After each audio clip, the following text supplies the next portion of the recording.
हम मंगलाचरण करेंगे। ओम नमः सिद्धेभ्यः जय श्री ओम नमः सिद्धेभ्यः जय श्री ओम नमः सिद्धेभ्यः। मंगलम भगवान वीरो मंगलम गौतमो गणे मंगलम मुकुंद कुंदाद्यो जयंदर्मोस्तु मंगलम सर्वमंगल मांगल्यम सर्वकल्याणकारकम प्रधानम सर्वधर्माणां जैनम जयतु शासनम। जैनम जयतु शासनम जैनम जयतु शासनम। मोक्षमार्गस्य नेतारं वेत्तारं कर्मभूभृतां ज्ञातारं विश्वतत्त्वानां वंदे तद्गुणलब्धये। तत्वार सूत्र नाम का ग्रंथ हम पढ़ रहे हैं, और जिसका पहले ही सूत्र में बहुत व्यापक रूप से सम्यक दर्शन की परिभाषाएं, सम्यक दर्शन के लक्षण और सम्यक दर्शन की पात्रता, सम्यक दर्शन का स्वरूप, ये सारा हमने अभी पढ़ा है और अभी वो जारी है।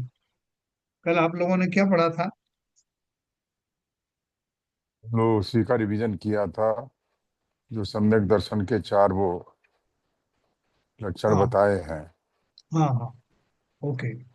प्रमेय, संवेग, अनुकंपा, अस्तित्व, हाँ, उससे बहुत आगे बढ़िया। यहाँ तक पूरा उसका रिवीजन किया था। बहुत बढ़िया, बहुत बढ़िया।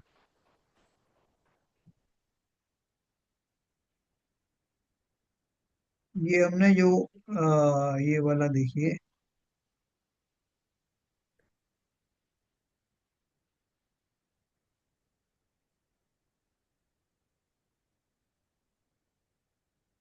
ये तत्वार्थ श्रद्धानम सम्यक दर्शनम, ये अपन ने पढ़ लिया था। तत्व शब्द का मर्म क्या है, ये नहीं पढ़ा शायद। ये कौन से पेज पे है? एक क्वेश्चन आपने कहाँ पढ़ा होगा?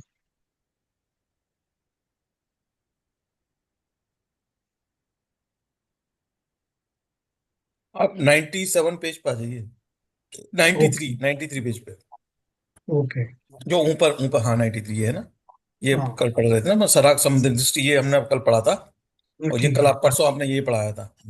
अब इससे नेक्स्ट कर बराबर। लेना है आप। हाँ नीचे आ जाइए और नीचे आ जाइए।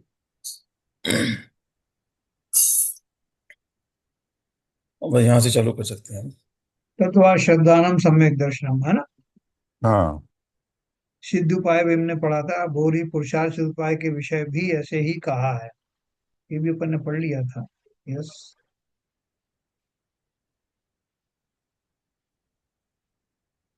हाँ, ये पढ़ा था अपन ने, देखो, जो मैंने पिछली बार पढ़ा था, जो सम्यक दर्शन तो मोक्ष मार्ग कया था, मोक्ष विषय या का सद्भाव कैसे कहिए, है ना। इसका अपन ने पढ़ा था कि किसी ने प्रश्न किया कि सम्यक दर्शन को आपने मोक्ष मार्ग कहा था, लेकिन मोक्ष होने के बाद भी सम्यक दर्शन रहता है क्या? आपको याद आया होगा ये। तो इसमें उत्तर दिया था, पर यहाँ से पढ़ें और आगे से पढ़ें। हाँ, हाँ, यहीं से पढ़िए। कोई कारण ऐसा भी हो है जो कार्य सिद्ध भय भी नष्ट ना होए। जैसे काहू वृक्ष के कोई एक शाखा करी अनेक शाखा युक्त अवस्था भई, तिसको होते वह एक शाखा नष्ट ना हो है। तैसे काहू आत्मा के सम्यक्त गुण कर अनेक गुण युक्त मुक्ति अवस्था भई, ताको होते सम्यक्त गुण नष्ट ना हो है। ऐसे केवली सिद्ध भगवान के भी तत्वार श्रद्धान लक्षण ही सम्यक्त पाइये है। ताते वहाँ अव्याप्तिपना नहीं है। ये अपन ने तीन चीज पढ़ी थी, अव्याप्ति, अव्याप्ति और अतिव्याप्ति। कोई कारण ऐसा भी हो और असंभव दोष। इसमें इन्होंने क्वेश्चन पूछा कि सम्यक दर्शन को आपने मोक्ष मार्ग कहा, तो मोक्ष मार्ग कहा तो इसका अर्थ क्या है कि लक्ष्य तक पहुंचने से पहले ही वो समाप्त हो जाता है। लक्ष्य तक पहुंचा दिया और समाप्त हो गया। जैसे सीढ़ी चढ़ करके आप मंजिल पर पहुंच गए, इस पर सीढ़ियों का कोई जिक्र नहीं। तो ऐसे ही सम्यक दर्शन एक सीढ़ी के रूप में आपने समझाया था। अब वो मोक्ष में आने के बाद तो सम्यक दर्शन चला जाएगा, उसकी जरूरत क्या रही। उन्होंने बोला कि कुछ कुछ कारण ऐसे होते हैं जो लक्ष्य प्राप्ति के बाद भी बने रहते हैं। जैसे कि एक वृक्ष की शाखाएं हैं, एक बड़ी शाखा उसमें उत्पन्न हुई, उसके बाद उसमें कई छोटी छोटी शाखाएं उत्पन्न हो जाती हैं, लेकिन वो जो मेन शाखा उत्पन्न हुई थी वो फिर भी बनी रहती है। ठीक उसी प्रकार से केवल ज्ञान होने के पश्चात भी सम्यक दर्शन का आविर्भाव बना रहता है। सम्यक दर्शन का की स्थिति बनी रहती है, वो केवलियों के भी पाया जाता है। ठीक है। तो ये हो गया, ताते तहाँ अव्याप्तिपना नहीं है। फिर दूसरा एक प्रश्न किया, मिथ्या दृष्टि के भी सर तत्व ये श्रद्धा अव्याप्तिपना नहीं है, नहीं है। हाँ, इसका क्या इसका अर्थ है? जरा क्वालिफाई करें थोड़ा।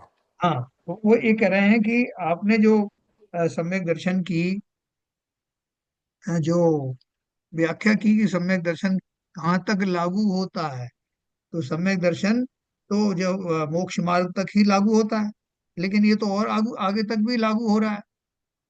तो इसलिए उसका मतलब ये है कि वो जो नॉन अव्याप्ति का है ना, मतलब ये उस पर लागू नहीं होना चाहिए। कहाँ पर? जो मोक्ष मार्ग है, जो केवल ज्ञान की दशा है, उसमें ये चीज लागू नहीं होना चाहिए। अगर वो लागू हो रहा है तो अव्याप्त है, क्योंकि आपका तो मोक्ष मार्ग तक ही सीमित था, तो मोक्ष मार्ग से ऊपर तक तो जाना नहीं चाहिए। अव्याप्ति का अर्थ क्या है कि केवल ज्ञान की दशा में वो नहीं होना चाहिए। केवल ज्ञान की दशा में क्यों गया? उसका तो पूरा जो है ना, आपकी परिभाषा के अनुसार मोक्ष मार्ग होने से पहले ही उसको समाप्त हो जाना चाहिए। तो उन्होंने कहा मतलब केवल ज्ञान की दशा में सम्यक दर्शन नहीं होना चाहिए। तो उन्होंने कहा कि केवल ज्ञान में उसको समाहित है, इसलिए अव्याप्तिपना नहीं है। वो फार्मूला केवल ज्ञानी पर भी लागू होता है, इसलिए अव्याप्तिपना नहीं है। है ना? अव्याप्तिपना क्या है कि जो आपने सम्यक दर्शन का लक्षण बताया था, वो सम्यक दर्शन का लक्षण केवल ज्ञान में तो नहीं है, नहीं होना चाहिए, लेकिन है वहां भी। तो ये उन्होंने उसको कहा कि इस तरह से वो एक ही है। वो जो लक्षण है और जो लक्ष्य है, दोनों में ही वो शामिल रहता है, इसलिए इसमें अव्याप्तिपने का दोष नहीं आता। किसमें नहीं आता? केवल ज्ञान में अव्याप्तिपने का दोष नहीं आता। तो केवल ज्ञान में भी क्यों आया वो? तो ये उन्होंने बताया कि केवल ज्ञान में भी पाया गया था। इसे अपन अतिव्याप्ति भी कह सकते हैं। दूसरे अर्थों में अगर अपन समझें तो अपन ये भी कह सकते हैं कि उसका परिभाषा के अनुसार सम्यक दर्शन का काम तो मोक्ष मार्ग तक ही था, लेकिन ये वहां पर भी लागू होता है। इसका मतलब ये अतिव्याप्ति हो गया। तो बोले नहीं, अतिव्याप्ति भी नहीं हुआ, अव्याप्ति भी नहीं हुआ, क्योंकि ये दोनों में ही शामिल था। ये समझाया। आगे भी इसी तरह का प्रश्न है, तो उससे और आपको क्लियर होगा। बहुरी प्रश्न है, मिथ्या दृष्टि के भी तत्व श्रद्धान हो है, ऐसा शास्त्र विषय निरूपण है। प्रवचन सार विषय आत्मज्ञान शून्य तत्वार्थ श्रद्धान अकार्यकारी कहाय है, ताते सम्यक का लक्षण तत्वार्थ श्रद्धान कहाया है, तिस विषय अति व्याप्ति दूषण लागे है। ये अव्याप्तिपना तो उन्होंने इसलिए ऊपर जो कहा अव्याप्तिपना कहा। अव्याप्तिपना के अर्थ क्या होता है कि जो परिभाषा में जो दिया है वो सब पर लागू होना चाहिए। अगर कुछ पर लागू नहीं हुआ है तो वो अव्याप्तिपने का लक्षण कहा जाता है।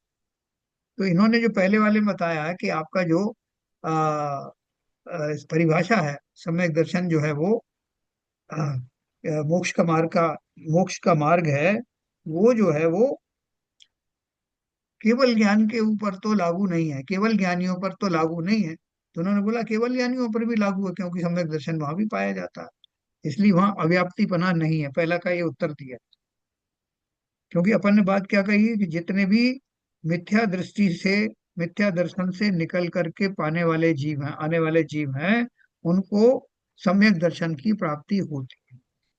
तो उन्होंने बोला कि सम्यक दर्शन की प्राप्ति होती है, तो केवल ज्ञानियों के ऊपर में लागू कैसे हुआ? बोले लागू हुआ उन पर भी, क्योंकि केवल ज्ञानियों के भी सम्यक दर्शन होता है। इसलिए वहां अव्याप्तिपना नहीं है कि केवल ज्ञानियों को सम्यक दर्शन नहीं है, ऐसा नहीं है। वहां भी सम्यक दर्शन है। और वो मोक्ष मार्ग जो है उसको मोक्ष मार्ग भी इसको कहते हैं, और मोक्ष प्राप्त होने के बाद का भी जो है वो मोक्ष दशा ही है, इसलिए उसमें अति अव्याप्ति पना नहीं है। पहला तो ये निराकरण की, ये समझ में आया क्या? जी सर। दूसरा वाला अभी देखो, एक और एक आने वाला है, इसको मैं आपको बताऊं ठीक से।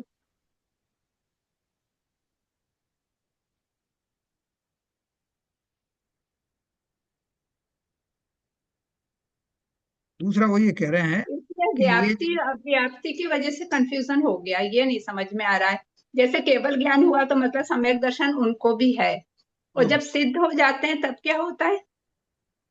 सिद्ध के बाद भी उनको जो सम्यक दर्शन है वो तब भी रहता है। देखो इन्होंने क्या कहा, वो सम्यक दर्शन तो मोक्ष मार्ग कहा था, मोक्ष विषय या का सद्भाव कैसे कहिए, यानी मोक्ष में भी इसका सद्भाव कैसे हो सकता है। मोक्ष में इसका सद्भाव नहीं हो सकता, सम्यक दर्शन को मोक्ष मार्ग ही कहा था। तो मोक्ष मार्ग कहा था मतलब क्या है कि मोक्ष जाने से पहले, मोक्ष दशा से पहले तक रहने वाला सम्यक दर्शन होता है। लेकिन मोक्ष आ गया अभी, केवल ज्ञानी हो गया, तो वहां सम्यक दर्शन वहां पर होता है कि नहीं होता। उन्होंने बोला अगर वहां होता है तो वो, एक काम करते हैं, इसको अपन जो है अभी बाद में लेते हैं, पहले दूसरा वाला ले लेते हैं तो आपको समझ में आए क्लियर कट।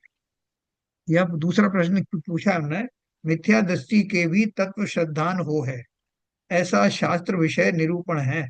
प्रवचनानुसार विषय आत्मज्ञान शून्य, तत्वार्थ श्रद्धान अकार्यकारी कहा है। ताते हैं सम्यक का लक्षण तत्वार्थ श्रद्धान कहा है, इस विषय अति व्याप्ति दूषण लागे है। ये बोल रहे हैं कि ये मिथ्या दृष्टि को भी तत्व श्रद्धान होता है कि नहीं होता। होता है, लेकिन कैसा होता है, आत्मज्ञान शून्य होता है। प्रवचन सार विषय आत्मज्ञान शून्य तत्वार्थ श्रद्धान अकार्यकारी कहा है। तो आते हैं सम्यक का लक्षण तत्वार्थ श्रद्धान कहा है, इस विषय अति व्याप्ति दूषण लागे है। ये बोल रहे हैं कि जो तत्व श्रद्धान का जो आपने टाइटल दिया है, तत्व श्रद्धानम सम्यक दर्शनम, तो तत्व श्रद्धान तो मिथ्या दृष्टि को भी होता है, लेकिन उसको सम्यक दर्शन नहीं होता। इसलिए आपकी जो परिभाषा है वो, जो तत्व श्रद्धानम सम्यक दर्शनम, वो गलत है, क्योंकि वो उन पर भी लागू हो रहा है जो मिथ्या दृष्टि है। अब बात समझे, उनका प्रश्न क्या है, अतिव्याप्ति दूषण किसे कहते हैं, कि परिभाषा में जो दिया है उस टारगेट से ज्यादा चीजों पर अगर वो लागू होता है तो उसे अतिव्याप्ति दूषण कहते हैं। ठीक है। तो परिभाषा में तो दिया है तत्वार श्रद्धानम सम्यक दर्शनम, अर्थात जिस किसी को भी तत्वार श्रद्धान हो उसको सम्यक दर्शन कहा है। लेकिन मिथ्या दृष्टि को भी तत्व श्रद्धान होता है, फिर भी उसको सम्यक दर्शन नहीं है। इसका अर्थ है आपकी परिभाषा सही नहीं है, उसमें उन सब चीजों को भी लिया गया है जो उसके विषय वस्तु नहीं है। यानी मिथ्या दृष्टि को भी आपने, चूंकि तत्व श्रद्धान है तो ये मानना पड़ेगा कि उसको भी सम्यक दर्शन है। प्रश्न समझ में आया। मतलब अब उसको आंशिक श्रद्धान है नहीं नहीं, मिथ्या आंशिक भी दृष्टि नहीं को। बोला मैंने आपको, उसकी गौतम गणधर, इनका नाम था इंद्रभूत। गृहस्थ हम्म। दशा में जब तक सम्यक दर्शन नहीं हुआ था, तब उनको तत्वों का श्रद्धान था, पूरा के पूरा जो उनको सारा ज्ञान था शास्त्रों का। लेकिन कैसा था, आत्मज्ञान से रहित था, श्रद्धा के बिना था। जैसे हमको कोई पूरा शास्त्र लेकर लिख के दे दे, षटखंडागम पढ़िए, आपने पूरा पढ़ लिया, और पूरा पढ़ने के बाद में हम उसको एक एक चीज मानोगे कौन से चैप्टर में कहाँ क्या लिखा हुआ है। लेकिन वो आत्मानुभव पूर्वक नहीं है, उसमें हमारा विश्वास नहीं है। जो पढ़ा है वो हमें अच्छे से याद, हम किसी को बता भी सकते हैं। तो तत्व श्रद्धान मतलब यहाँ पे जो तत्व श्रद्धान कहा है, वो तत्व श्रद्धान का अर्थ क्या है, आत्मज्ञान पूर्वक होने वाले तत्वार श्रद्धान को सम्यक दर्शन कहा है। खाली इतना ही कहें तत्वार श्रद्धानम सम्यक दर्शनम तो इतना ही पर्याप्त नहीं है, उसके अंदर का ये भाव उसके अंदर में समाहित है। जैसे हम बोलते हैं कि एक बार बंदे जो कोई ताही नरक पशु गति नहीं हुई। तो लोग बोलते हैं कि भैया कि देव रावण जो गया था हाथी पकड़ने के लिए, तो वो सब वहां पे बंधना करके आया था, समय शिखर जी की, तो वो नरक में क्यों गया। तो उसको बोले भैया उसको थोड़ा सुधार लो, एक बार बंदे जो कोई की जगह भाव सहित बंदे जो कोई ताही नरक पशुगति नहीं हुई, उसमें भाव सहित उसमें छिपा हुआ है। तो ठीक इसी प्रकार से जो तत्व श्रद्धानम सम्यक दर्शन कहा है, तो इसमें आत्मज्ञान पूर्वक होने वाला तत्वार श्रद्धान वो सम्यक दर्शन का कारण है, ऐसा जानना। कोरा तत्वार श्रद्धान जो है उस पर वो लागू नहीं होता, इसलिए मिथ्या दृष्टि को भी तत्व श्रद्धान होने के कारण सम्यक दर्शन होगा ऐसा मानना पड़ता। तो वो मानने की जरूरत नहीं, क्योंकि वहां ब्रैकेट में या छुपा हुआ उसका भाव है आत्मज्ञान शून्य। आत्मज्ञान शून्य तत्वार श्रद्धान काम का नहीं है। और ये जो दोहा लिखा है, ये सूत्र जो लिखा है, वो आत्मज्ञान से शून्य वाले का नहीं, आत्मज्ञान वाले को होने वाला तत्वार श्रद्धान वही मोक्ष मार्ग है, वही सम्यक दर्शन है। इसलिए वो कह रहे हैं कि परिभाषा उन पर लागू नहीं होती जो मिथ्या दृष्टि है, इसलिए इस पर अति व्याप्ति दूषण नहीं लगता। ठीक है सर। तो ये हो गया पहले वाले का। मैं आपको फिर से बताऊं, पहले वाले में अव्याप्ति बना, इसका अर्थ हो गया अति व्याप्ति का अर्थ क्या हुआ कि जो टारगेट बनाया गया है उस टारगेट से ज्यादा वस्तुओं पर वो लागू ना हो। अगर लागू होता है उन पर तो अतिव्याप्ति दूषण आता है। ठीक, अव्याप्ति दूषण किसको कहा है कि जिस पर लागू होता है उन सब पर लागू होना चाहिए। वो जो परिभाषा है वो उन सब पर लागू होना चाहिए जहां जहां वो पाया जाता है। ऐसा नहीं कि उसमें से कोई छूट जाए। जैसे हम बोलते हैं कि जितने भी मनुष्य होते हैं उन सबको ज्ञान होता है। तो मनुष्यों को ज्ञान होता है क्या? बाकी के जीवों को नहीं होता क्या? बताओ भाई सब लोग। सभी जीवों को ज्ञान होता है, निगोदिया को भी थोड़ा थोड़ा तो किंचित ज्ञान होता है। तो अगर मैंने ये कह दिया कि सभी मनुष्यों को ज्ञान होता है, तो इसमें कौन सा दूषण आएगा, अव्याप्तिपना या अतिव्याप्ति? अतिव्याप्ति। नहीं नहीं, उन पर लागू नहीं हुआ ना। जिन जीवों को, सब जीवों का बोल रहा हूं मैं, सब जीवों को होना चाहिए, लेकिन मैंने क्या बोल दिया, मनुष्यों को, सभी मनुष्यों को ये होता है, केवल मनुष्यों को, या बोल दूं केवल मनुष्यों को ही ज्ञान होता है। इसमें कौन सा दूषण अव्याप्ति। आया? अव्याप्ति, अव्याप्ति। है ना, क्योंकि वो बाकी जो जीव है उसमें वो आए नहीं उसके ऑर्बिट में परिभाषा की, इसलिए वहां अव्याप्तिपना दूषण होता है। तो आपको फिर से इस परिभाषा समझाता हूँ। जहां पर जो टारगेट बनाया जाता है परिभाषा का, उस उन सब टारगेट पर अगर ये लागू नहीं होता, कुछ पर लागू होता है कुछ पर नहीं होता, तो वो अव्याप्तिपना है। और जो टारगेट बनाया उस टारगेट से ज्यादा लोगों पर भी लागू होता है, उस परिभाषा के अंदर आने के अलावा भी किसी पर लागू होता है, वो अतिव्याप्ति दूषण। ये अपन ने पहले भी बहुत अच्छे से समझा था। तो ये अभी आपने अव्याप्ति पने का बताया कि मैंने बोला केवल मनुष्यों को ही ज्ञान होता है, जबकि ये बात सही नहीं है। मनुष्यों के अलावा भी प्राणी मात्र को ज्ञान होता है, इसलिए मेरी परिभाषा में अव्याप्ति पने का दोष है। उसी प्रकार से अगर मैं कहूं कि सभी जीवों को, जिन जिन को तत्व का श्रद्धान है, वो सभी जीव सम्यक दृष्टि है, चाहे वो मिथ्या दृष्टि ही क्यों ना हो। तो ये बात मेरी सही नहीं है। इसका मतलब क्या है, मिथ्या दृष्टि तो होते नहीं सम्यक दृष्टि, लेकिन मेरी परिभाषा के हिसाब से मिथ्या दृष्टि पर भी लागू हो गया। तो मेरा टारगेट है उससे ज्यादा क्षेत्र में वो लागू हुआ, इसलिए वो अति व्याप्ति का दूषण उसमें लगता। अब फिर से पहला वाला अव्याप्तिपना की अर्थ क्या कहा उन्होंने?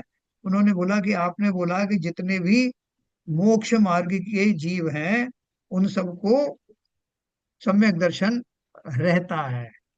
तो बोलते हैं कि सम्यक दर्शन उन सबको रहता है या नहीं रहता, अव्याप्तिपने का दोष लगेगा, क्योंकि आपने तो ये बोला था कि जो सिर्फ सम्यक दर्शन को प्राप्त करने वाले हैं, कर चुके हैं, उनको ही मोक्ष मार्ग हुआ है, प्रशस्त हुआ है।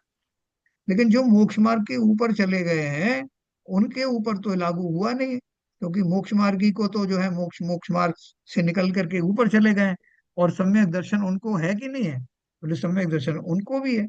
इसका अर्थ क्या हुआ कि वो जो सम्यक दर्शन का लक्षण है, जिनका मिथ्यात्व चला गया है, उन सबको सम्यक दर्शन होता है।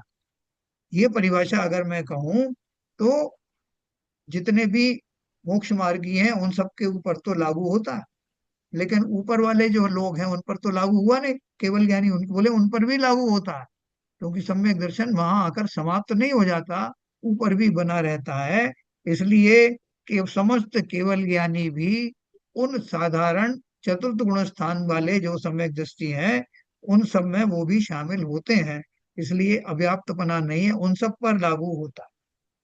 न केवल चतुर्थ गुण स्थान से 14वें गुण स्थान तक के जीवों पर, बल्कि उससे ऊपर के सिद्ध भगवान पर भी लागू होता है।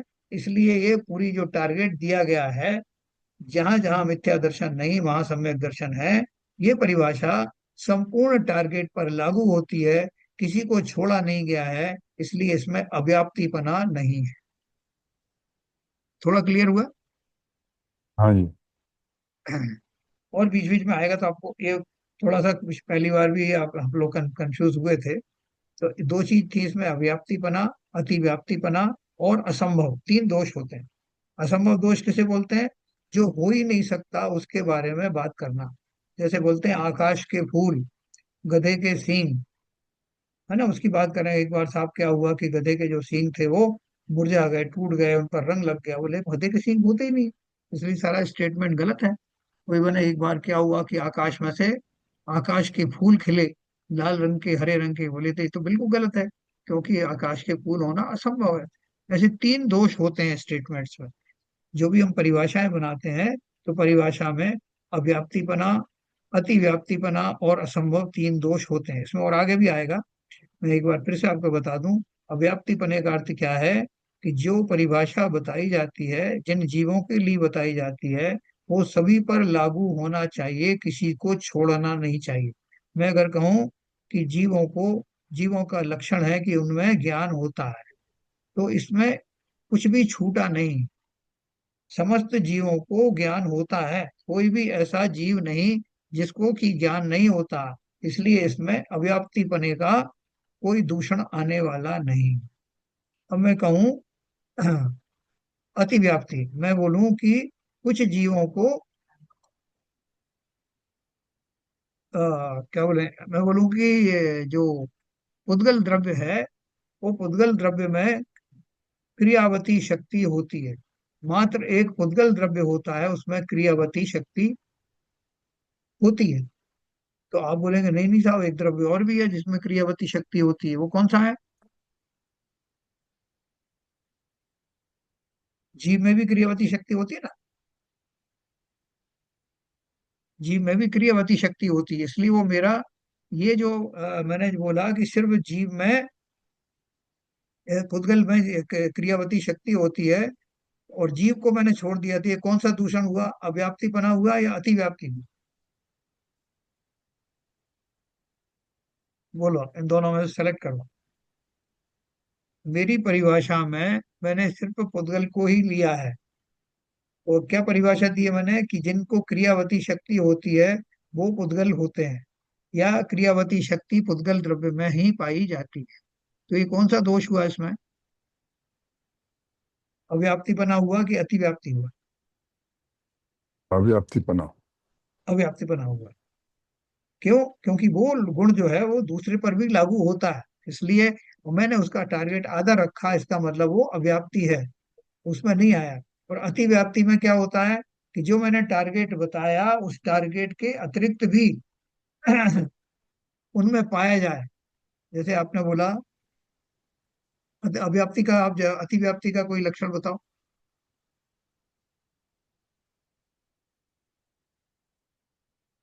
चलो, इस टॉपिक पे अपन फिर से आएंगे बाद में, इसमें भी ज्यादा वो मत करिए, कंफ्यूजन मत करिए, आगे चलते हैं।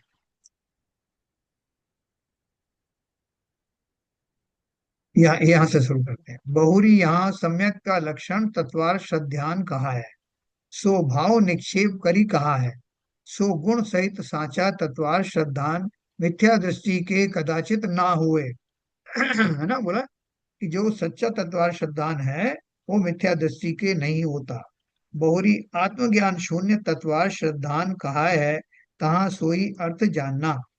साचा जीव अजीवादिक का जाके श्रद्धान होए, ताके आत्मज्ञान कैसे ना होए, हो ही होए। ये बोल रहे हैं कि सच्चा जीव अजीब का सच्चा श्रद्धान जिसको होता है, उसको आत्मज्ञान अवश्य ही होता है। जैसे ऐसे कोई मिथ्या दृष्टि के साचा तत्वार श्रद्धान सर्वथा न पाइए हैं, ताते तिस लक्षण विषय अति व्याप्ति दूषण ना लागे है ना। आप बोल रहे हो कि मिथ्या दृष्टि को भी तत्वार श्रद्धान होता है, इसलिए उसको भी सम्यक दृष्टि मानना चाहिए आपकी परिभाषा के अनुसार।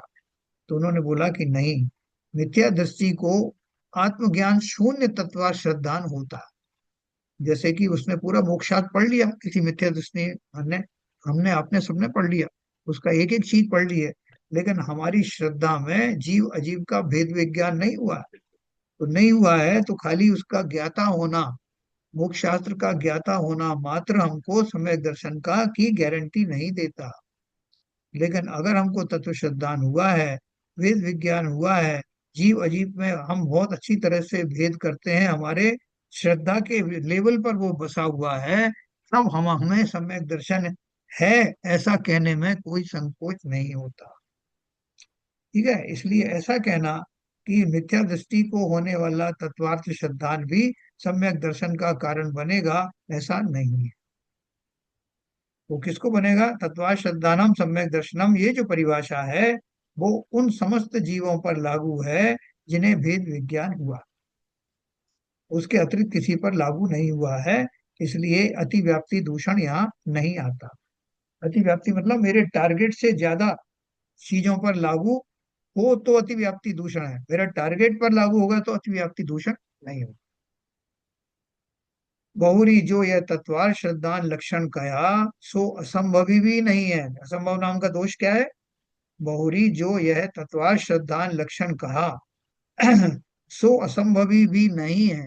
जाते हैं सम्यक का प्रतिपक्षी मिथ्यात्व ही है, यहू नहीं। वाका लक्षण इसने विपरीतता लिए है। ऐसे अव्याप्ति अतिव्याप्ति असंभवपना करी रहित सर्व सम्यक दृष्टि विषय तो पाइए और कोई मिथ्या दृष्टि विषय ना पाइए। ऐसा सम्यक दर्शन का साचा लक्षण तत्वार्थ श्रद्धान है ना। तीसरा वाला दोष क्या बताया ना, असंभव वाला। बहुरी जो यह तत्वार्थ श्रद्धान लक्षण कया सो असंभवी भी नहीं है। क्यों नहीं है? जाते हैं सम्यक का प्रतिपक्षी मिथ्यात्व ही है, यहू नहीं। यानी जो ये लक्षण कहा है सम्यक दर्शन का, उसमें असंभव वाली बात कुछ है भी नहीं। जो सम्यक दृष्टि है वो मिथ्या दृष्टि नहीं है, जो मिथ्या दृष्टि है वो सम्यक दृष्टि नहीं है। इसलिए इन सब बातों से ये सिद्ध होता है कि हमारी ये जो परिभाषा है तत्वार्थ श्रद्धानम सम्यक दर्शनम, इसमें ना तो अतिव्याप्ति दोष है, ना अव्याप्ति दोष है, और ना ही असंभव है, ऐसा उन्होंने सिद्ध किया। इसको और डिटेल में आपको पढ़ना है तो ये मोक्ष मार्ग प्रकाशक अध्याय 9 के पृष्ठ 475 से 477 तक दिया है। अपन ने वहां पढ़ा था इसको।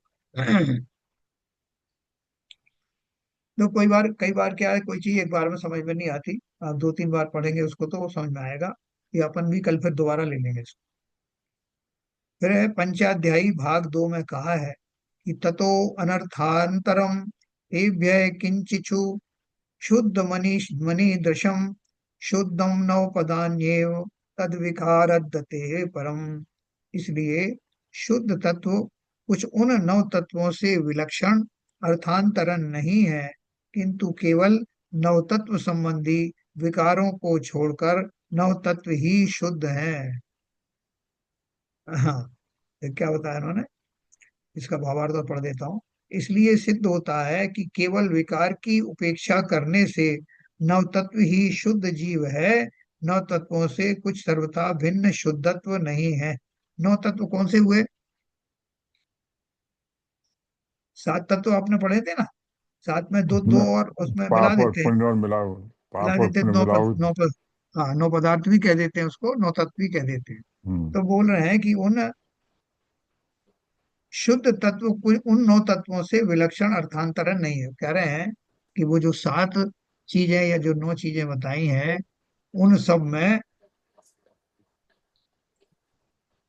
जीव अजीव आश्रव बंध संवर निर्जरा और मोक्ष, वो सब किसके ऑफशूट्स हैं? जीव के ही ऑफशूट्स हैं। जीव जब अजीव के साथ में संयोगी अवस्था को प्राप्त होता है तब आश्रव बंध आदि उत्पन्न होते।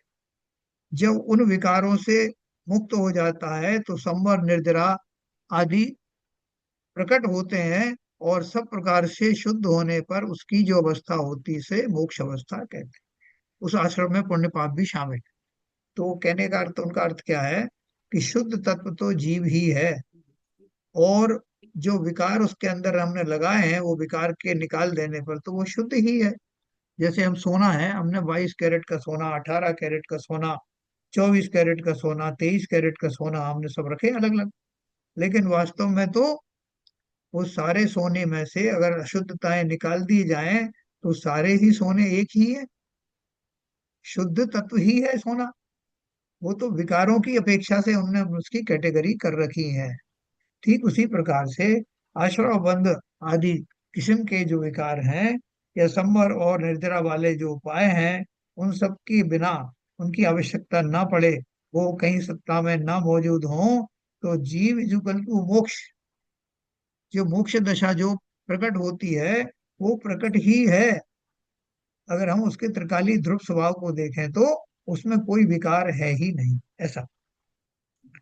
इसलिए सिद्ध होता है कि केवल विकार की उपेक्षा करने से नवतत्व ही शुद्ध जीव है, नव तत्वों से कुछ सर्वथा भिन्न शुद्धत्व नहीं है।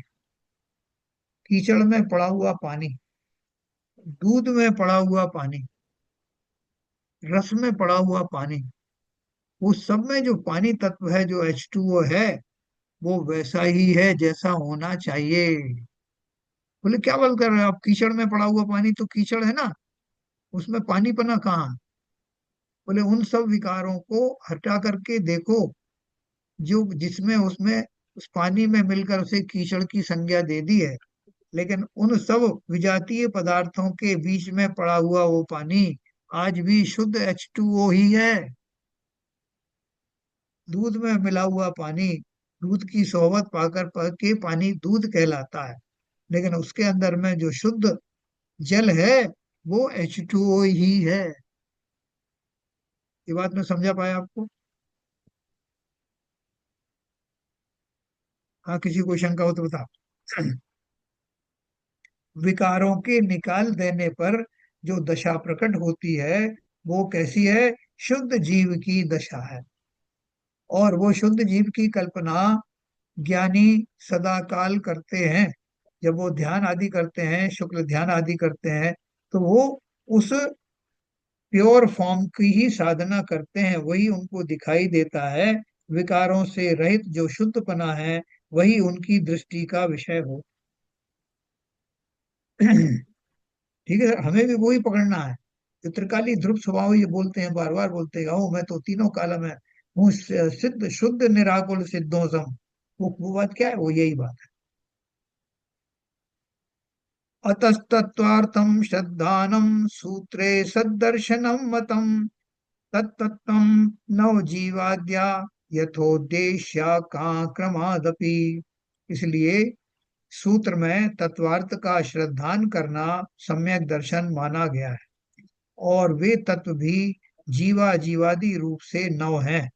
अतः क्रमानुसार उन नव पदार्थों का कथन करना चाहिए। ठीक है, कहीं उनको सात नौ तत्व भी कह दिया है, कहीं नौ पदार्थ भी कहा। इसलिए इस शास्त्र का सूत्र में निश्चय सम्यक दर्शन का ही लक्षण है। व्यवहार सम्यक दर्शन का नहीं, ऐसा निश्चय कर।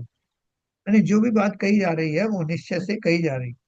तो निश्चय से का अर्थ क्या है? वो प्योरिटी फॉर्म को ही निश्चय से कहा कि साहब आपको प्यास लगी तो क्या आप पियेंगे साहब?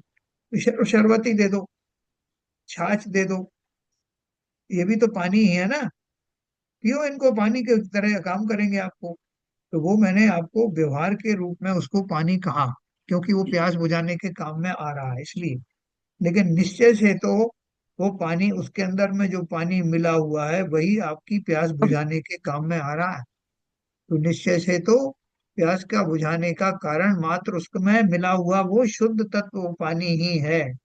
व्यवहार से मैं कुछ भी कहूँ, तो यहाँ जितनी भी बात कही जाएगी इसमें मुख्य रूप से निश्चय का विषय बताया जाएगा, क्योंकि निश्चय से जानकर ही मुझे सम्यक दर्शन होने वाला है। व्यवहार की बातें भी बताऊंगा, लेकिन साथ साथ में व्यवहार की अपेक्षा क्या है वो भी बताएंगे, लेकिन हमारा टारगेट, हमारा लक्ष्य वो शुद्ध जीव है, जिसके जो जिस स्वरूप में, जो मेरा स्वरूप है, और हम उसी स्वरूप की बात करेंगे तो हमारा निश्चय धर्म प्रशस्त होगा। इसलिए बहुत ध्यान से और बहुत रुचि पूर्वक सुनना। कहीं भी कंफ्यूजन हो तो बता देना कि मुझे यहाँ कंफ्यूजन हो रहा है। इस शास्त्र का सूत्र में निश्चय सम्यक दर्शन का ही लक्षण है। सूत्र में मतलब ये सब सूत्र जी भी कहते हैं, मानो आपको मोक्षमार्ग प्रकाशक को पुरानी महिलाएं सूत्र जी के नाम से ही जानती हैं। और सूत्र जी क्यों है कि वो जो सूत्र हैं छोटे छोटे से, कितने छोटे छोटे, वो कितना मर्म भरा। तत्वार श्रद्धानम सम्यक दर्शनम। अब आप उसका विस्तार करो, सम्यक दर्शन का विस्तार अलग से कर लो, तत्वों का अलग से कर लो, तत्वार्थ श्रद्धान का अलग से करो, पूरा शास्त्र बन जाएगा, है ना। देखो अभी अपन दोबारा आएंगे इसके ऊपर में, ये आप समझ में आया होगा कि वो क्रम से जो 7 तत्व बताए गए हैं, वो 7 तत्व जो है निश्चय सम्यक दर्शन की ओर ले जाने वाले हैं, प्रोवाइडेड कि हम उसको एक अपेक्षा से समझें कि मेरा सोना 24 टन शुद्ध है। उसके अंदर में जब मैं अशुद्धि की बात करूंगा तो अशुद्धि मुझे दिखाई नहीं देती, होंगी उसमें अशुद्धि।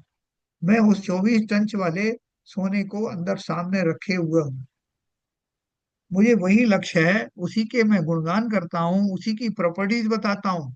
सोने की कितना जो है डेंसिटी होती है, कितना उसके अंदर में पीरियोडिक टेबल में उसका कौन सा नंबर आता है, उस वो कैसे नोबल मेटल को माना जाता है, मैं सब उसके शुद्ध सोने का वर्णन कर रहा हूँ।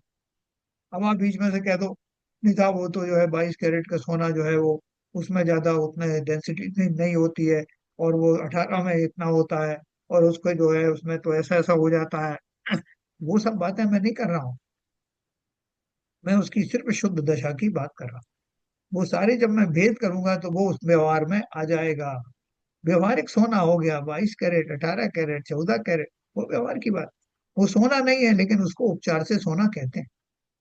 ठीक उसी प्रकार से जीव की जब भी बात करूंगा, निश्चय से बात करूंगा, तो जीव की प्रॉपर्टीज की ही बात करूंगा। सम्यक दर्शन लक्षण किसका है? वो शुद्ध जीव का ही है, उसमें और कोई किसी तरह की संधि नहीं हो सकती। तो देखो दूसरे सूत्र का सिद्धांत क्या है? संसार समुद्र से रत्नत्रय रूपी यानी सम्यक दर्शन ज्ञान चारित्र रूपी जहाज को पार करने के लिए सम्यक दर्शन चतुर नाविक है। सम्यक दर्शन का स्वरूप आपको समझा दिया कि आत्मा का श्रद्धान भली प्रकार से हो जाना, यही मैं हूँ, और किसी भी तरह का विकार आदि होना मेरे सम्यक दर्शन का स्वरूप नहीं है। किसी तरह का और विकार आदि होना और वो सम्यक दर्शन नहीं। उपचार से होने वाली दशाएं भी सम्यक दर्शन नहीं। सम्यक दर्शन तो उस वस्तु का नाम है जिस पूर्वक मैं अपने सहज स्वरूप का पक्का श्रद्धानी बनता हूँ, वही मात्र एकमात्र सम्यक दर्शन है। उसका लक्षण ही ये है कि मुझे स्व नजर आता है, और पर मुझे तुरंत ही पहचान में आता है कि ये सब मैं नहीं हूँ। ऐसा शुद्ध लक्षण वाला सम्यक दर्शन एक ही प्रकार का है। बाकी के जो और दूसरे मैं कैटेगरीज बताता हूँ कि आज्ञा सम्यक दर्शन है, अधिगमय सम्यक दर्शन है, या वेदना सम्यक, ये सब सब सब क्या है? उपचार से उन उन कारणों का निमित्तों की अपेक्षा से उसे मैंने वो टाइटल दिए, लेकिन सम्यक दर्शन एक ही है। मैं कहूँ कि पानी, घड़े में रखा हुआ पानी, या साहब नदी में बहने वाला पानी, या कुएं में रहने वाला पानी, उन्हें ये टाइटल की जरूरत नहीं है। सिर्फ पानी की बात करो, शुद्ध जल किसे कहते हैं, उसकी प्रॉपर्टी की बात करो। अब जब हमने भली प्रकार से सम्यक दर्शन का ये परिभाषा समझ ली है, सम्यक दर्शन क्या है, जीव का स्वभाव ही है। देखो सभी द्रव्यों का एक स्वभाव होता है, उस स्वभाव को जानना, उस स्वभाव में विश्वस्त रहना, आश्वस्त रहना कि यही मेरा स्वभाव है। लकड़ी को पक्का पता है कि वो लकड़ी पना है, उसके अंदर है, उसका अपने स्वभाव का पूरा ज्ञान है। लोहे को अपने स्वभाव का ज्ञान है। हर एक द्रव्य को अपने अपने स्वभाव का ज्ञान है। ज्ञान तो मुझे भी है, लेकिन वर्तमान पर्यायों में मैं अपने मोहनी कर्म के उदय के कारण से अपने उस स्वभाव को वैसा नहीं मान पाता हूँ जैसा कि मैं हूँ। ये मेरी कमजोरी है, बाकी स्वभाव तो मेरा भी वही है। तो जिन जीवों को अपने स्वभाव में होने वाली श्रद्धा की श्रद्धा हो जाती है, वो वास्तव में सम्यक दृष्टि जीव है। उनका फिर संसार समाप्त होने ही वाला है, क्योंकि वो अपने स्वभाव में तल्लीन होने जा रहे हैं। ठीक है। अब जब एक बार सम्यक दर्शन के स्वरूप समझ लिया, तो फिर उसके साथ रहने वाला ज्ञान, उसे सम्यक ज्ञान कहते हैं। और सम्यक दर्शन सम्यक ज्ञान होने वाले जीव को फिर कोई चारित्रिक दुर्बलताएं दीर्घ काल तक बनी नहीं रहती। निरंतर उसके चारित्र में निखार आता रहता है। एक अवस्था ऐसी आती है कि उसका संपूर्ण चारित्र, और चारित्र क्या है वो भी अपन बात करेंगे, संपूर्ण चारित्र ही सम्यक हो जाता है। तब इस तरह से सम्यक होने वाला दर्शन, ज्ञान और चारित्र, ये तीनों ही मेरे लिए पार करने का जहाज है, संसार सागर। संसार समुद्र से रत्नत्रय रूपी, यानी सम्यक दर्शन ज्ञान चारित्र रूपी जहाज को पार करने के लिए सम्यक दर्शन चतुर नाविक है। जो जीव सम्यक दर्शन को प्रकट करता है, वह अनंत सुख को पाता। जिस जीव के सम्यक दर्शन नहीं है, वह यदि पुण्य करे तो भी अनंत दुख भोगता है। इसीलिए जीवों को वास्तविक सुख प्राप्त करने के लिए तत्व का स्वरूप यथार्थ समझकर सम्यक दर्शन प्रकट करना चाहिए। है। ये इन्होंने एक बात लिखी है, जो जीव सम्यक दर्शन, सॉरी, जिस जीव को सम्यक दर्शन नहीं है, वो यदि पुण्य भी करे तो भी अनंत दुख भोगता है। ये बात सही है क्या? सही है। कैसे? कैसे सही है? वो तो मिथ्यात्व में है, वो हमेशा राग द्वेष में लिप्त है। कर्मों उदय हो रहे हैं और नए कर्म की बंद हो रहा है, वो तो संसार बढ़ रहा है उसमें। तो वो जो दुख है सुख है, जैसा कर्म आपने पहले बांधे हैं, वो कर्म उदय उदय हो रहे हैं। हाँ। कोई और इसको थोड़ा ऐड करें तो सही बताया उन्होंने, थोड़ा और खुलासा करके बताइए कि पुण्य बंद होने से, बोलते हैं कि वास्तविक सुख प्राप्त करने का, ऊपर लिखा जिस जीव के सम्यक दर्शन नहीं है, वह यदि पुण्य भी करे तो भी अनंत दुख भोगता है। पुण्य ऐसा कैसे? करेगा तो सुखावास होगा, फिर हाँ। से वो बंद बंद करेगा। हाँ। उसका उससे फिर पाप पाप पाप पाप भोग पाप के अब कार्य बंद हो। करेगा, तो फिर बिल्कुल पाप बंद बिल्कुल होगा, फिर वो दुख का कारण बनेगा। बिल्कुल बिल्कुल। सर सम्यक दर्शन नहीं है मतलब उसको चीजें जो उसके सोची उस टाइप की नहीं है, वो अच्छा सब भले ही समझेगा। बाकी चीजों में जैसे लोग आदमी बोलते हैं लोगों की सेवा में दान धर्म में इन्हीं काम में सिर्फ लगेगा मोटा मोटा, इसको हाँ। धर्म मानेगा। हाँ। उससे हाँ। आगे नहीं मतलब जा पाएगा जी। घर तो धर्म के ही काम रहा है, लेकिन वो हम्म। इन्हीं को सब कुछ मान के यही रुक जाएगा। जो आगे तो बढ़ना चाहिए वो आगे नहीं, सच्चा उसका अर्थ नहीं समझेगा और आगे अपने आप को नहीं बढ़ा पाएगा। बराबर, ये भी अच्छा है। और बताओ नीरजा जी, बोलो।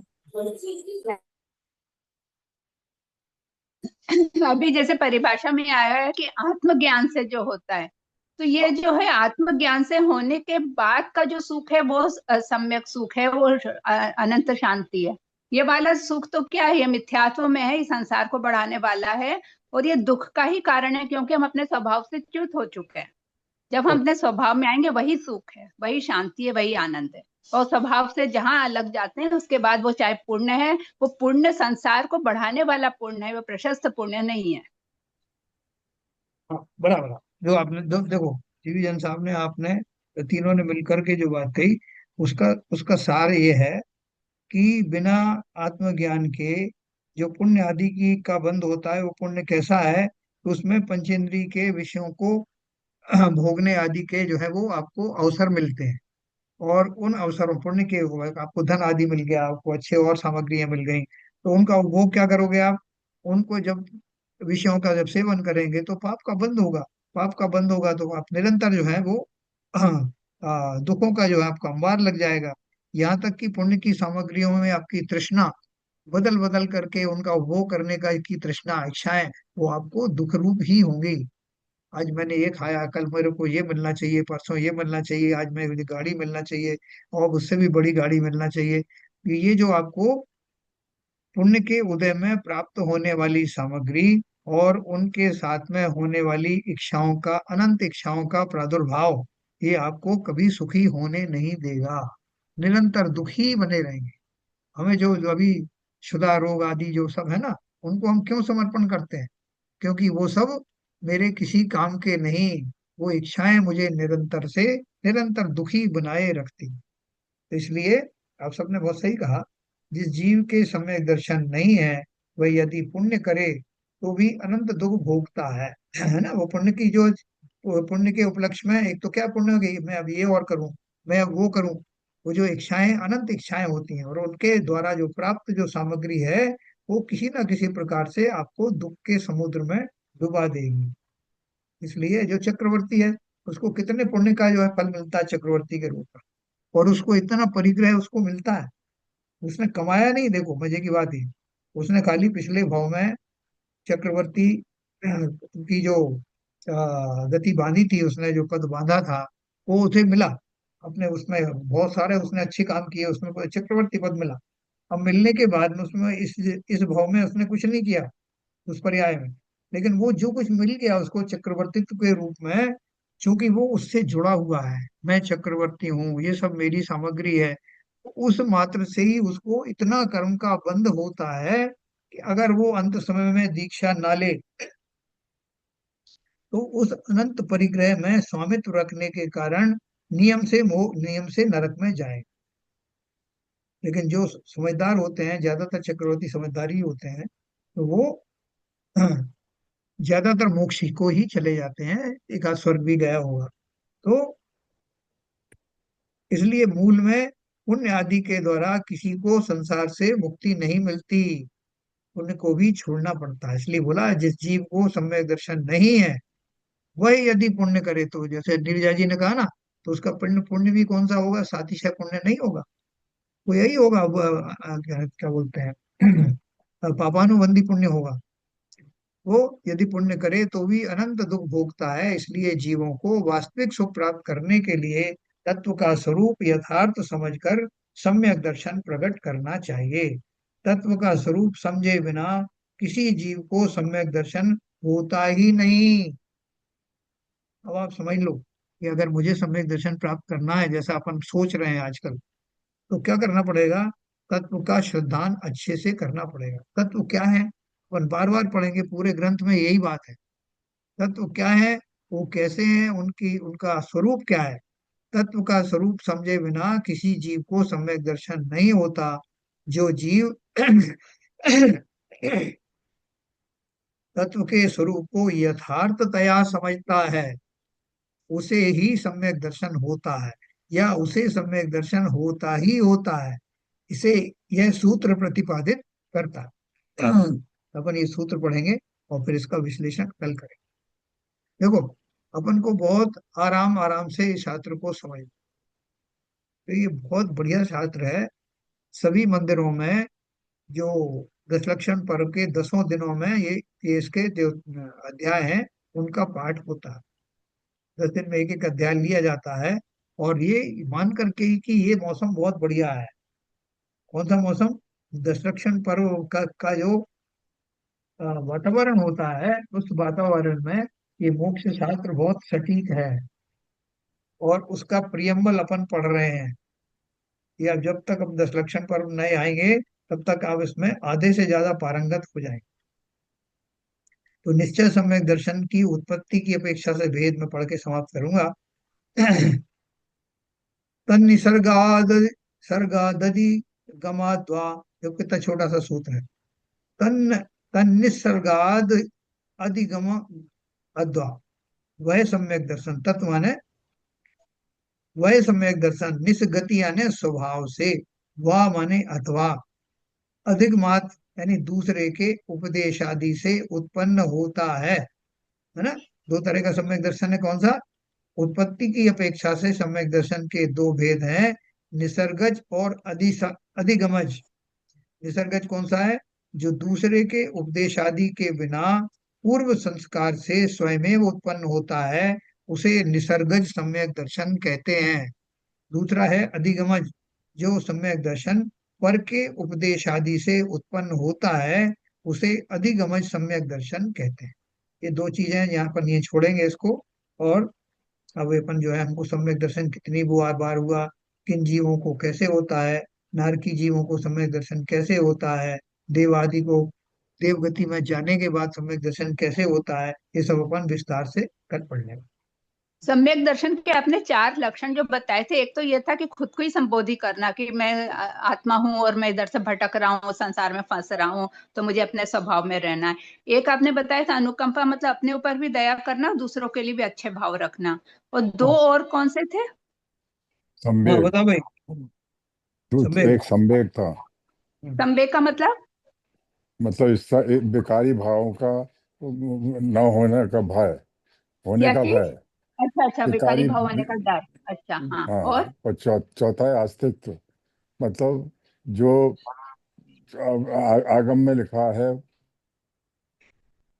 वही सत्य है, उसका सावधान रखना। नहीं देखो, मैं बताता हूँ। जो आपने पहले से ही बताया दोनों। प्रशम भाव था ना, क्या क्या था? प्रशम, संवेग। हाँ। प्रशम, और हाँ, संवेग, अनुकंपा और अस्तित्व। आस्तिक्य। तो अनुकंपा का जो उन्होंने बताया था, आपने बिल्कुल सही पकड़ा। और ये आस्तिक का अर्थ क्या है कि जो मैं संसार में दुखी होता हूँ, उनको अप्लाई करना कि किन कारणों से मैं दुखी हूँ, वास्तव में जीवों का स्वरूप क्या है, लॉजिकली हर चीज को समझना, और उसको अपने वेद विज्ञान को पुष्ट करना कि वास्तव में मैं जीव हूँ या नहीं हूँ, और मैं जीव हूँ तो मतलब बाकी जीवों स्वयं को। से स्वयं की बोधि करना कि मेरे जो गलत हो रहा है उसमें गलत समझूं, और मैं तो स्व हूँ, मैं तो एक आत्मा हूँ, तो मेरे हाँ, को अपने स्वभाव में ही जाना है। ये मतलब नहीं, स्वयं की बोधि करना। लॉजिकली आप उसको समझ, संसार के में जो होने वाली घटना है उनको लॉजिकली समझना, और शास्त्रों से उसको मैच करना। जब कोई अच्छा। मैथमेटिक्स का प्रश्न करते हैं ना, तो पहले उसको जी। पूरा करके देखते हैं कि क्या आंसर आता है, फिर उसको हम्म। उसमें पीछे जो आंसर दिए होते हैं उससे मैच करते हैं, हम्म। और दोनों मैच कर गया तो हमारा प्रोसेस सही हो गया। जी। ठीक उसी प्रकार से संसार में घटित होने वाले जो कुछ भी घटनाएं हो रही हैं, वो उसमें जीव का स्वभाव क्या है, अजीव का स्वरूप क्या है, शरीर आदि वास्तव में यहीं पड़ा रहता है। मैंने कितने जीवों को मरते हुए देखा, शरीर छूटते हुए देखा, शरीर को बिखरते हुए देखा, शरीर में ज्ञान नहीं होता मैंने ये देखा, मैंने अज्ञानवश होने वाली घटनाओं से दुखी होना देखा। ये सब जो मैं ऑब्जर्व करता हूँ, उसको शास्त्रों के कथन से मैच करना, हम्म। है ना। और इसको संवेग इसको का क्या अर्थ है, बोलेंगे? है रसम। ये रसम। ये हाँ, नहीं, लास्ट वाला था ना आपका, अस्थि निसर्ग। हाँ, नहीं, लास्ट वाला क्या अस्तित्व। पड़ा था, अधिकार। लास्ट, हाँ, अस्तिक। अपन कल इसको अस्तित्व। एक एक करके अपन कल फिर से इनको पढ़ेंगे। और जहाँ हाँ, के एक कई बार बजे अपन की। भूल भी जाएंगे तो कोई दिक्कत नहीं, अपन बार बार उसको करके और वहीं पे आने वाले हैं, ठीक है। ठीक है। तो हमारे संस्कार अच्छे हैं अगर, तो हमें फिर सम्यक दर्शन होगा। संस्कार कहाँ से आते हैं? मैं ही संस्कार बनाता हूँ, है ना। पिछले जन्म में मैंने ऐसे ही नहीं चला आया, जो आज मुझे ये जैन कुल में जन्म मिला, जो जिनवाणी आदि की प्राप्ति हुई, लगभग स्वस्थ शरीर मिला, सुनने समझने योग्य बुद्धि मिली, समझाने वाले आचार्य और उनके ग्रंथ मिले, ये सब ऐसे ही नहीं हो गया। बहुत सारे संस्कार मैं लेकर के आया हूँ, और अब मैं नया संस्कार जोड़ने वाला हूँ, जो इस पर्याय में नहीं, अगली पर्याय में अवश्य काम आने वाला है। इस पर्याय में भी कुछ काम आएगा, अगली पर्याय सुधर गई तो हो सकता है कि मेरा संसार से निकलना बिल्कुल पक्का हो जाए। तो कल अपन इसको पढ़ेंगे, बहुत ध्यान से पढ़ेंगे। हम भी कम नहीं है, बहुत संस्कारी लोग हैं। संस्कार का अर्थ मान सामाजिक स्तर पर ही नहीं, धार्मिक स्तर पर ही होता है। कल अपन इसकी बात पढ़ेंगे, तब आपको अपना स्वयं का बहुमान आएगा कि हम यहाँ तक आए, हम भी कोई साधारण लोग नहीं है। ठीक है सर। चलिए, निर्वाणी स्तुति करेंगे, संजय प्रकाश। माता तू दया करके कर्मों से छुड़ा देना, इतनी सी विनय तुम से चरणों में जगा देना। माता मैं भटका हूँ माया के अंधेरे में, कोई नहीं मेरा है इस कर्म के रेले में, कोई नहीं मेरा है, तुम्हें धीरे बंधा देना, माता तू दया करके कर्मों से छुड़ा देना। जीवन के चौराहे पर मैं सोच रहा कब से, जाऊं तो किधर जाऊं यह पूछ रहा मन से, पथ भूल गया हूँ मैं, तुम राह दिखा देना, माता तू दया करके कर्मों से छुड़ा देना। लाखों को उबारा है मुझे को भी उबारो तुम, मझधार में नैया है उसे को भी तिरा दो तुम, मझधार में अटका हूँ उस पार लगा देना, माता तू दया करके कर्मों से छुड़ा देना, इतनी सी विनय तुमसे चरणों में जगा देना। जिनवाणी माता की जय। जय। कार्य सर।